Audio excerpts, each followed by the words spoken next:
Apa benar katanya Mas Rian? Dulu pertama buka Line Madura. Punya cerita sejarah tak terlupakan. Gua kasih tahu lu sejarah dulu gua masuk Madura. Mungkin udah ada yang tahu ya sejarahnya. Gua tuh dulu waktu buka Line Madura, Mas. Itu semua rumah makan nolak gua, Mas.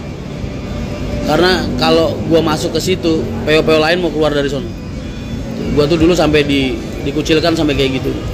Karena emang sepak terjang gua gigi, Mas. Gua buka jalur gak pernah gagal. Makanya ketika gua masuk Madura, wah, orang frontal banget. Jadi rumah makan itu dulu nggak ada yang berani nerima gue. Jadi mereka kalau nerima gue, mereka mau pada keluar tuh bis-bis yang lain. Akhirnya gue dulu nyari rumah makan mobil, rumah makan pribadi. Namanya tuh Pangestune. Rumah makan pribadi gue jadiin rumah makan bis. Begitu tambah banyak komplain dan lain-lain lah ibaratnya. Akhirnya datanglah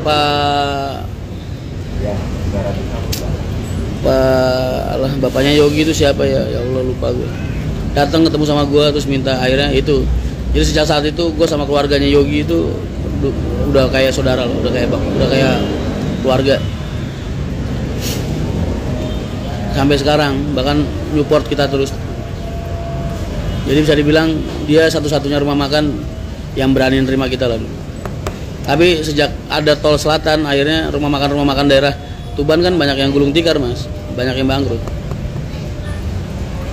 Karena semua bis pindahnya ke selatan. Begitulah sepenggal cerita kisah. Unit bis baru Mahendra Trans. Kalau boleh tahu dapat dari mana, Mas? Mas, lu tuh jangan nanya gua dapat armada dari mana, udah lu nggak usah perlu tahu. Ntar pas dicetin di mana silakan, tapi ntar keluar dari chat berapa? Karena gue nyarinya barang gerilya, Mas. Ibaratnya nyari barang sekarang ini udah gerilya banget, Mas. Udah kayak TNI kalau lagi perang, ngerayap. RMA 01 senyap banget, Mas. Karena kami ingin kalian istirahat, Mas. Karena kita itu pengen penumpang-penumpang kita tuh istirahat, tidur nyenyak. Jadi mereka, kan gue udah bilang waktu itu. Ingat gak yang gue bilang?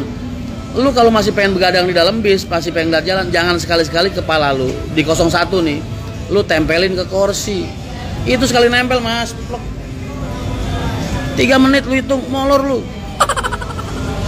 Bahaya itu kursinya. Gak bagus. Kursinya 01 itu bahaya, Mas. Kan bludru itu, Mas. 45 juta gua beli. Itu kepala lu nyender bentar doang, 3 menit lah. Terus ngorok, Mas. Lu kalau pengen begadang jangan naik 01 lah.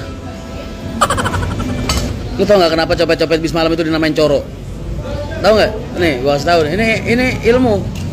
Kenapa kok kita ngasih istilah coro ke copet-copet yang ada di bis? Itu, Mas, karena mereka itu kalau nyopet, lu tahu nggak? Ngeberangkang di bawah, Mas, zaman dulu. Gimana bro? Nah. Dulu itu copet-copet, Mas. Itu kalau pengen nyopet, lu tau nggak? Ngerayap di bawah jok, Mas. Ngerayap terus. Makanya julukannya coro, Mas. Karena copet-copet zaman dulu itu, dia kalau kerja itu ngerayap, Mas. Masuk ke bawah jok. Makanya julukannya coro. Tapi zaman sekarang udah nggak ada, Mas. Udah jarang banget. Dulu itu lu bawa laptop, misal bawa apa gitu, laptop, lu buka sampai rumah isinya apa, Mas? Keramik. Kadang buku Yellow Page pernah. Buku Yellow Page masih ingat gak lu? Yang biasa ada di telepon-telepon itu, di telepon umum. Itu, Mas, yang tipis segini yang gede. Mas, kenapa sih supir-supir bis nggak pernah ngasih tahu penumpang kalau ada copet? Enggak. Terlalu lebay kalau kode-kode kayak gitu. Nggak ada. Ada kode. Biasanya mereka, Mas. Makanya kenapa kok bis-bis omprengan? Ini antara dua nih ya. Kenapa kok bis-bis omprengan dari dulu bener-bener jadi faktor penghancur perusahaan, Mas? Karena rata-rata zaman dulu nih, itu copet mainnya sama kru bis. Bang. Mereka mainnya berdua. Ntar naik di mana, di jalan apa di mana, naik ntar turunin. Tuh, makanya hancur.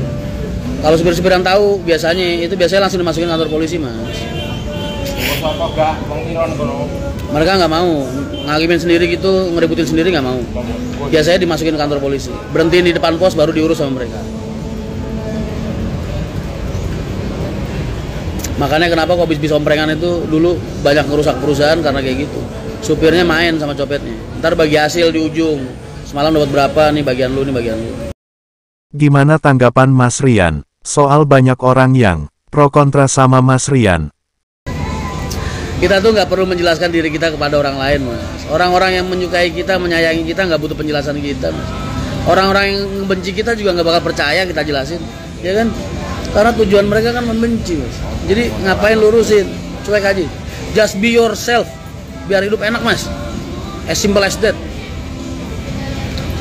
Orang yang paling bisa menikmati hidup itu orang yang bisa menjadi dirinya dimanapun dia berada.